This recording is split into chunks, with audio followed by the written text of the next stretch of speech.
Part 2 ran out of video space, so we're going straight into the next one. This is part 2, continuing on from what I was talking about with the dating. So, you know, that's one way of knowing, or one way of deciding how old a particular fossil is. Another way of looking at data is to look at the genetic data. And we are living organisms, so we all contain, we are all made up of cells. All of our cells contain DNA, and DNA is made up of adenine, thymine, cytosine, and guanine.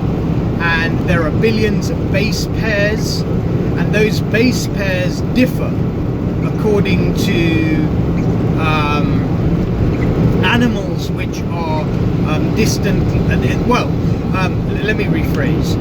The amount of difference in the DNA is proportional to the amount of time since we have diverged from our common ancestor with that animal. Now, how could I best explain this? If you are more closely related to an animal, like we are to chimpanzees, our DNA will be very similar to a chimpanzee's, 97-98% similar. So it's only 2% different, and that 2% difference is the difference that when an animal, when a species is developing within the womb, that 2% will result in a completely different species. So it will result in a human being being born rather than a chimp, for example, right? It contains the information needed to build a human, right? So it's just 2% difference. If I was to compare myself to a bacterium, the amount of difference in DNA would be huge, and that amount of difference is so big that we know that our common ancestor with bacteria harks back to almost 2 to 3 billion years before. So we diverted away from prokaryotic cells to eukaryotic cells around 2.5, 3 billion years ago. Okay, because we're made up of eukaryotic cells that contain mitochondria. Mitochondria use oxygen in the Krebs cycle to create ATP, or adenosine triphosphate. And adenosine triphosphate is the energy currency of all cells and is used to do work. Okay? Prokaryotic cells do not contain mitochondria, and therefore have not developed a symbiotic relationship with, because that's what happened, essentially.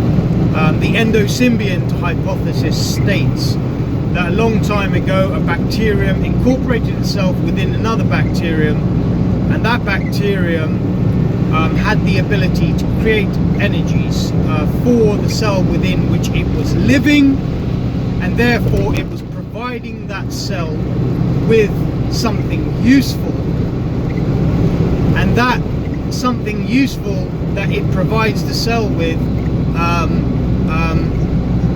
means that it can live within that cell and is protected by that cell, and so it's like a tit for tat, you know, like you sort of mutual exchange of beneficial things between the two species, and then they eventually became one. Now that hypothesis, the endosymbiont hypothesis, has not been fully elucidated, so we don't know exactly how it occurred. We just know that it did. Okay, and not knowing exactly how something occurred is not an excuse to say to yourself, well, God must have done it. That's an absolutely baseless and really, really silly conclusion to come to. Okay, and it shows that you're a lazy thinker. It shows that you haven't done the research and you don't respect science as much as you should. So shame on you, really. Go back and read more. Go back and read much more.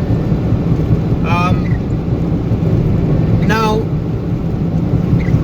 the genetic data and the fossil data, without any exception, corroborates each other. So if we say that a species was alive a certain amount of time ago, and we know that it was alive a certain amount of time ago because we found its bones in the sedimentary rock in which it has been encased and entombed,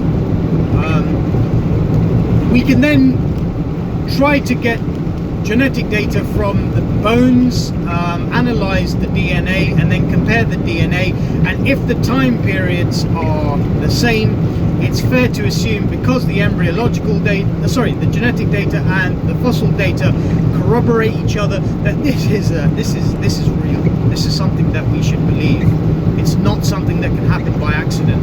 And to think that it can happen by accident across so many species in the world, every species which has essentially been found, you would really need to be a fool, man. I'm sorry if you will fall into that category. That's why I've made this video, to help you, mate. But you would really be a silly person to deny that, and to then espouse religious dogma.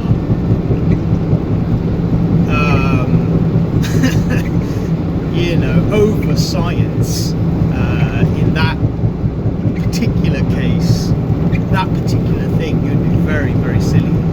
And I've got no qualms about saying that, because it's a fact, and I'm trying to help you.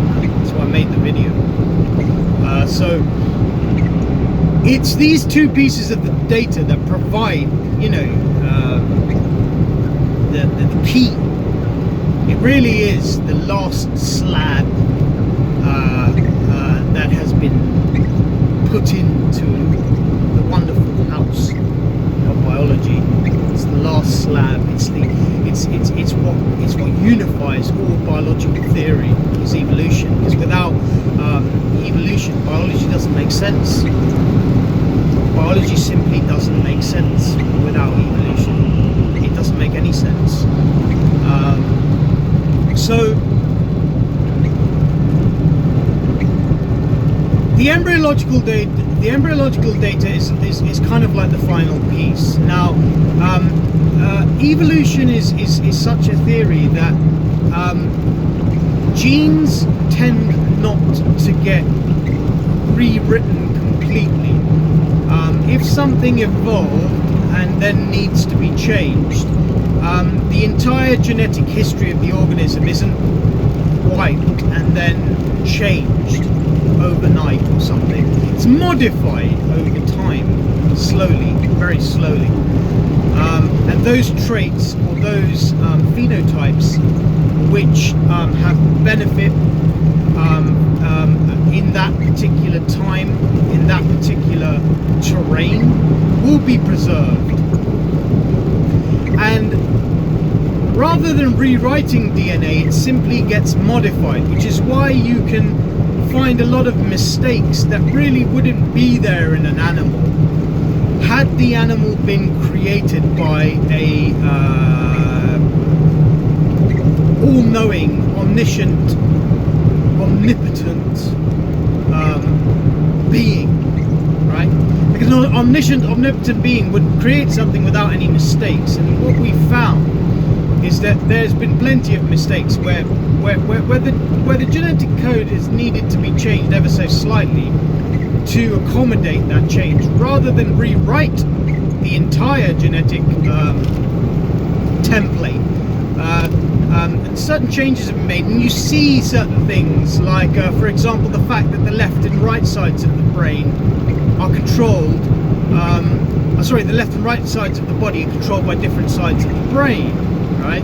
This is weird. Why is that there? It doesn't make a lot of sense. But it had to bypass certain structures that were already in place. So what you're seeing there is evidence of evolution adapting itself and using the current structure that it has to essentially get the result that it wants, without having to rewrite the entire genetic code and make things from scratch.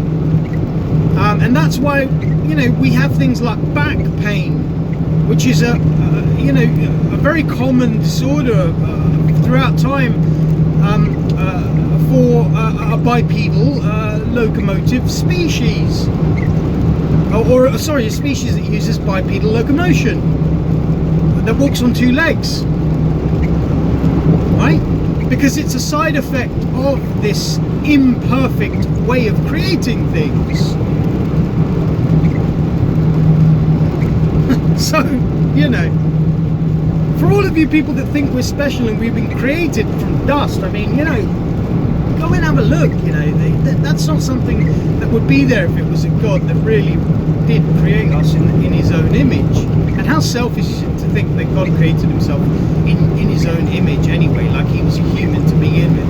I mean, that's taking anthropomorphism to a completely different level. Anthropomorphism taken to a level where you're so obsessed with yourself, so narcissistic, that you even need God to look like you. It's very human. Just put it like that. It's a very human thing to do. And we all know humans are very fallible. So the best way to reduce fallibility is to use the one method that comes up with the best result most of the time, and that's science. Science comes to the best result most of the time because there are no preconceived notions as to the way things should be. Okay, they are developed, or the theories and the hypotheses are developed through evidence and critical-based thinking, and we don't say that something is probably true unless it's gone through a rigorous amount of testing. Certainly not something that somebody wrote in a book 2,000 or 4,000 years ago is going to sway the opinion of this man, okay? Because it just wasn't known. Things weren't known back then, so it'd be silly. It'd be silly to take in those things from 4,000 years ago and to use this as a source of scientific information. To use it as a moral tool, yes, in certain cases, right? In 300 meters at the roundabout, take the 4th exit onto the M25 slip road to M23, M20.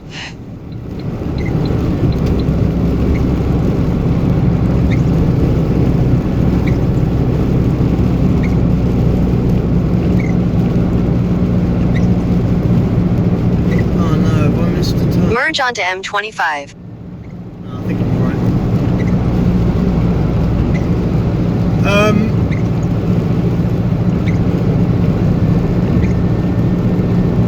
So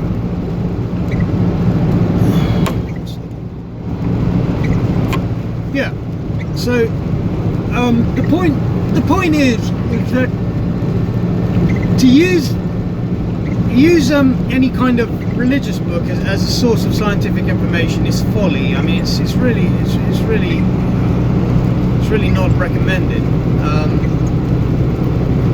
Now,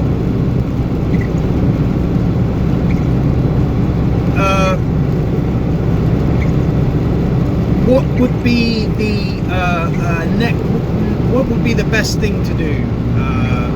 You know. That would be to use your mind, critically think. Sorry, I've lost my track of it for me. I was looking at the sat nav and I've kind of lost my trail of thought. So let me just recompose myself.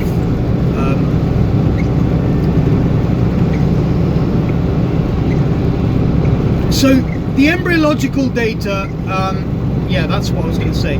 The embryological data shows that the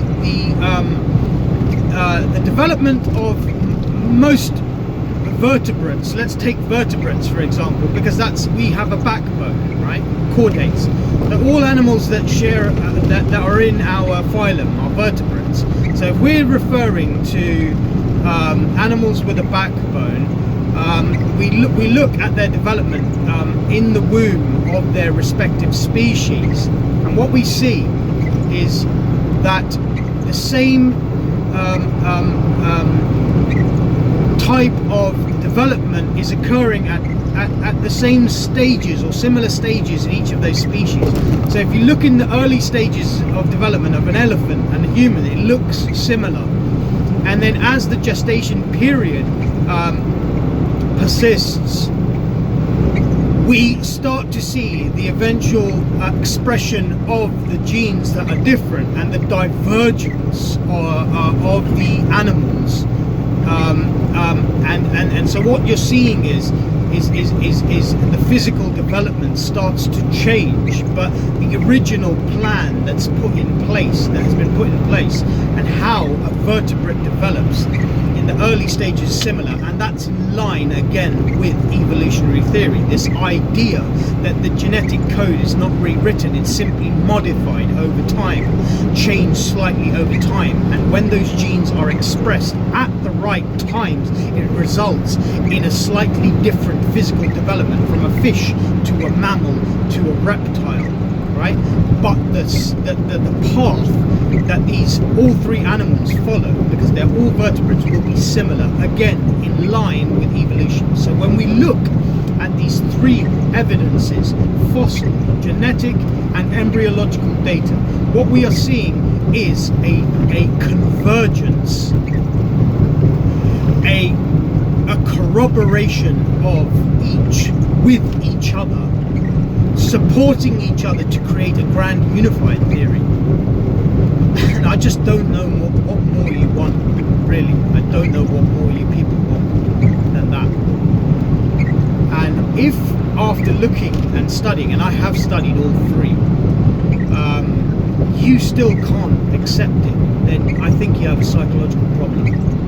And your religion has got you goggles, possibly most of the time it's the religion, has got these, you've got these goggles on that just not allowing you to see the real world. It's a damn shame. It's a damn shame that you fall into that category. Because I believe in Jesus Christ, in the teachings of Jesus Christ, and I don't think that it's anything wrong with following the teachings of Jesus Christ. But unfortunately, the validity of the Bible is called into question by science, and so certain parts of the Bible have to be abandoned. Creation has to be abandoned, okay? And creation has to be abandoned because it's simply not true. And if creation has to be abandoned, and if you're of the ilk that because creation has been abandoned, you can no longer believe that Jesus was the Son of God, or that Allah was the final messenger,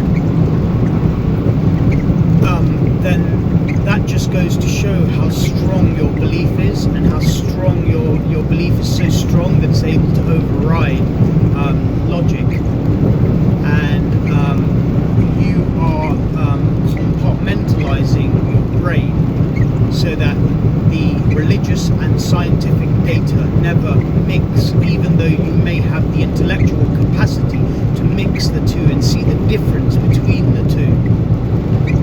And that is a massive intellectual and psychological disadvantage.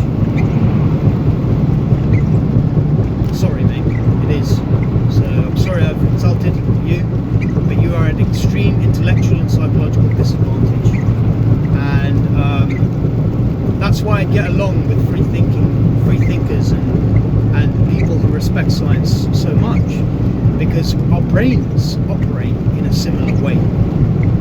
And we tend to, as humans, congregate to minds, or congregate with minds rather, of a similar worldview. And if somebody ascribes to a worldview which is so ridiculous, it doesn't matter how much of a good person they are, you might not, I'm not saying always, but you might not be able to be around that sort of person all the time. You might be able to work with them, yeah. You might be able to meet them occasionally, yeah. But you might find it hard to become really, really good friends. But that's not always true. okay? Because I have a friend who I'm thinking of right now in my mind from America. He's a strong man. Jeff, hello, it's me. Yeah, Jeff Bankins. Mate, I love you, brother. I really do. And I know this video is going to disappoint me because he's one of my Christian brothers. He's always been nice to me. I like him a lot. And everybody who I've ever met who's Christian and takes their religion seriously has been a kind soul. And I have a lot of respect for them. But I just think in this particular case I have to speak up. And everybody knows anyway, my Christian friends know that I hold these views. So it hasn't stopped us from respecting each other as friends and even as athletes, as strength athletes, people who have dedicated their lives to physical culture, right? So what can be said from this is that one must look at all the data and before coming to a decision. And if you have the audacity or the temerity to tell me that I'm a person who is wearing goggles like the ones I just described, after me just now going through what I have just done and proving to you that I'm no mug when it comes to this, then that again reinforces the idea that you are just not willing to see any sense. Okay, so you need to do a bit of growing up maybe, but sorry, I have to say it like that, but that's how I feel. Okay, so don't hate me, or if you do and we stop being friends after this, there's really nothing I can do, you know. Nothing I can help you. I have to accept it, but I'm not going to not speak my mind. This is a topic that I know a lot about, so I'm going to talk about it. I know a lot about it, so I don't talk about things I don't know, I'm not passionate about, because that would be stupid. Okay, I'm not going to talk to somebody about welding because I don't know anything about welding. So I'm not going to talk to a welder or claim to know about welding, yeah, because I'm not a welder.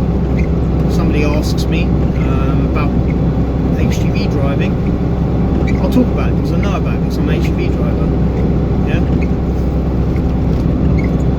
That's just the way I am. So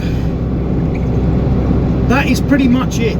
I know that was an incredibly long video, almost an hour, but it was not a topic that can be discussed in 5 minutes. It just isn't. Some topics require time and patience to listen and learn. So get out there, you know, get out there, learn about the world, be a critical thinker, use logic, right? But don't stop throwing information out there that you just don't know about, because it really makes yourself look like a fool in front of people, you know, who essentially know more. You want people to respect you. You want intelligent people to respect you, right?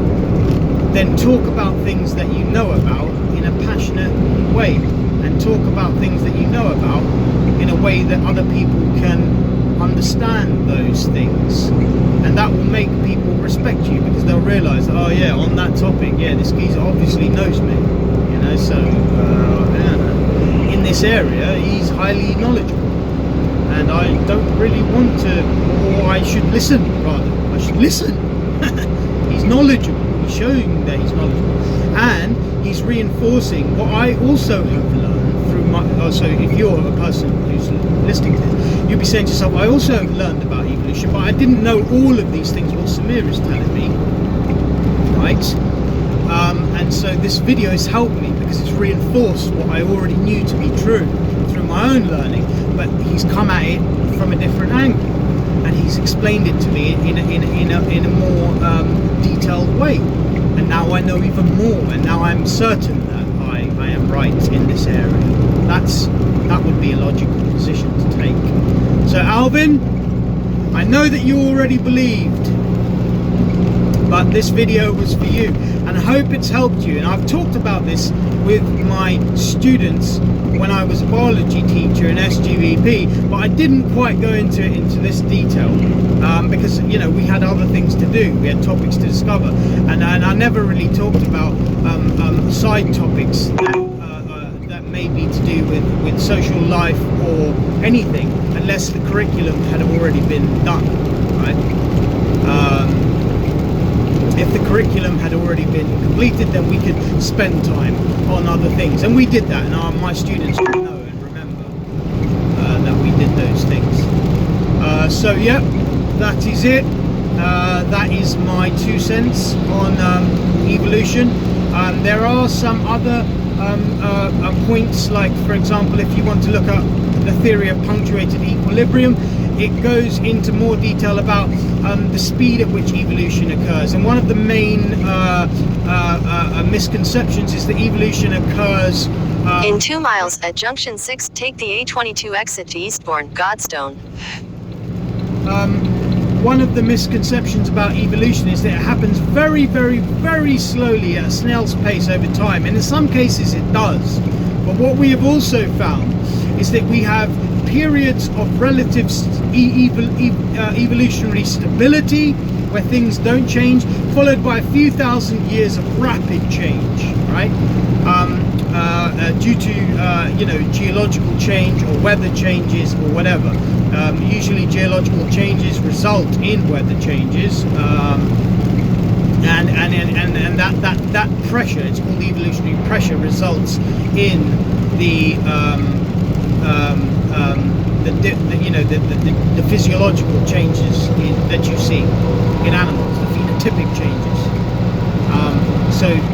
Yeah, the theory of punctuated equilibrium is an example of where the theory of evolution was modified, not changed, okay, modified. And that's something that Charles Darwin didn't know, and that's how the theory, and then one example of how the theory is improved. Okay, so look up that, and I think that's about it. That's all I'm going to do for now, and take care guys. I hope this has helped, and I'll see you next time.